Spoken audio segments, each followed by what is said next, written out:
Guys, it's me, Sai Gonzalez, and welcome back to my YouTube channel. So, kung bago ko pa lang sa channel ko, please hit the subscribe button for more videos and updates to my channel. So, today guys, I'm going to show you how to do a quick facial mask that you can do at home. And it's very easy and very effective, guys. So, kung ikaw ay problemado sa pimples and you have big pores on your face and acne scars and prone to acne, pimples, at kung ano-ano ba yan, guys, this is the best for you to try. Okay? So, this is very quick, guys. We just need 2 ingredients for this. And ito ay siguradong meron kayo sa bahay or meron kayo sa mga malapit na tindahan. So, we only need coffee, the black coffee, and egg white. Yun lang kailangan natin. So, ngayon papakita ko sa inyo yung process ng paggawa niya. So, let's go, guys. So, I'm just going to use 2 stick of Nescafe Original black coffee. So, kung meron kayong stock sa bahay, you can use 2 tablespoons of coffee black. And then, we're going to add 1 egg. So, white egg lang kailangan natin dito. Tatanggalin natin yung yellow or yung egg yolk. Then, we're going to mix it. And guys, tapos na natin ipakita yung process ng paggawa ng face mask. So, now, we're going to apply it on our face. So, kailangan lang natin maglagay ng something to remove our hair to our face. Ayan. Para hindi tayo magkalat-kalat. So, kung wala kayong, kailangan din natin ng brush dito, guys, for the face to apply the mask. So, kung wala kayo nun, pwede naman kamayin, guys. So, mix lang natin siya together. And, masarap inumin, guys. Masarap siyang i-apply sa umaga kasi parang na rin nakakalanghap ng aroma ng kape. So, we're just going to put it now upward.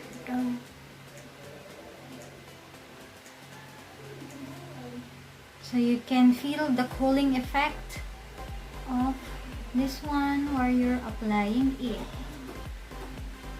Okay.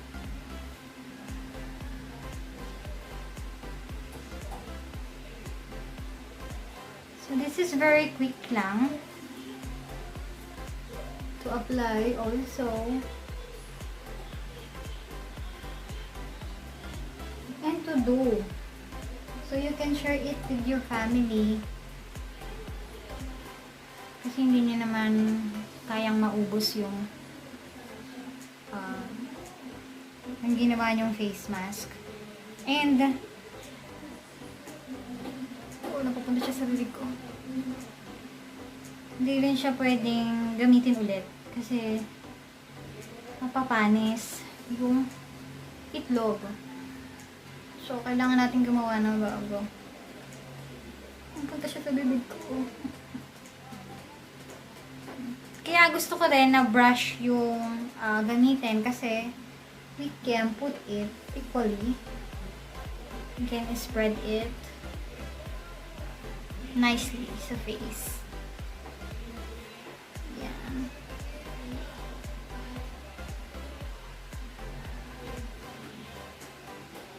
Oops, upward.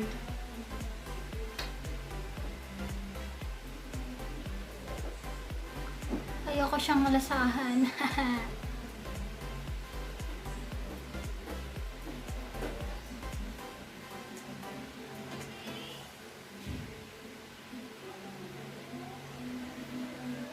So guys, wait nyo lang na ma-spread ko to sa face and I'm going to share to you some of the I've researched about the benefits of coffee and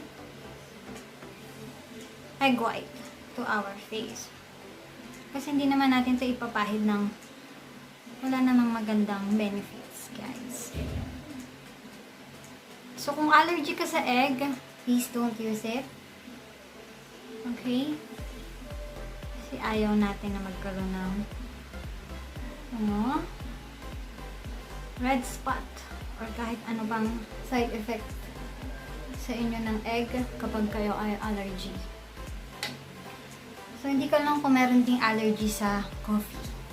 I'm just going to tell you how many minutes we need to leave it on our face. Okay? So, bago ko magdadada dito, makalumalagpas na yung oras natin sa paglalagay nito.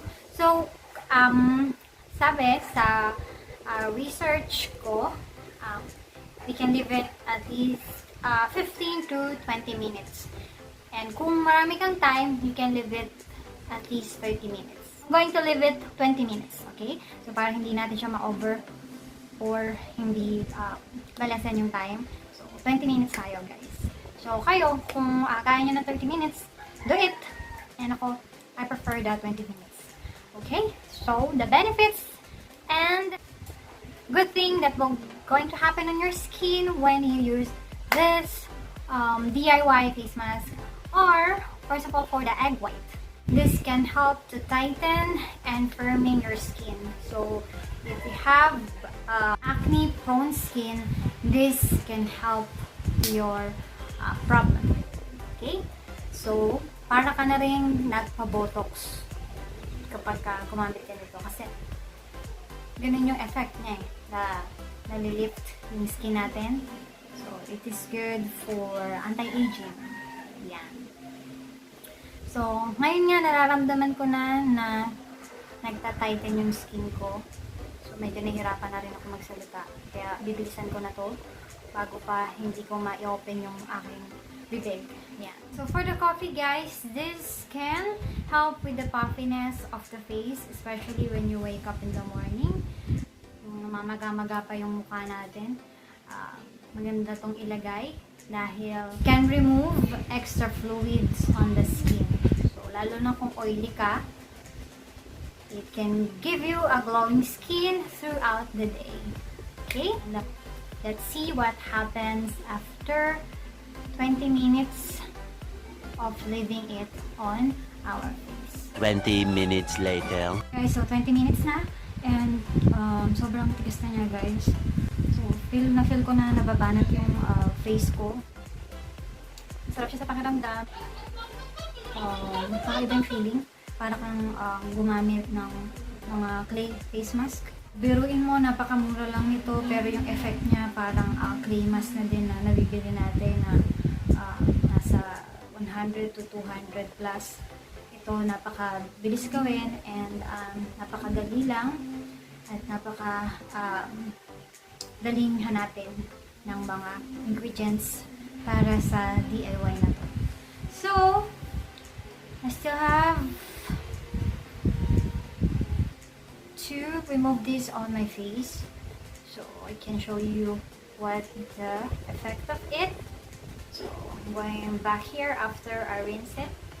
So, I'm only going to use water to remove this on my face. Okay? So, wait nyo ako, guys. A few moments later. Hi, guys! So, I dried the face now and I am so happy with what happened to my face after that facial. And kung kita nyo, guys, sobrang nag-tighten yung skin ko and may mga redness ako kanina dito pero ngayon medyo na-relax sila and glowing skin siya. Guys, pwede rin kayong gumamit ng moisturizer after nyong maglagay ng coffee and egg white. So, I'm just going to put a little bit lang. So, this is the moisturizer that I'm using. As always naman, guys. Jeju aloe ice. Kasi, hindi natin siyang ilagay sa ref. Para lumamig, guys.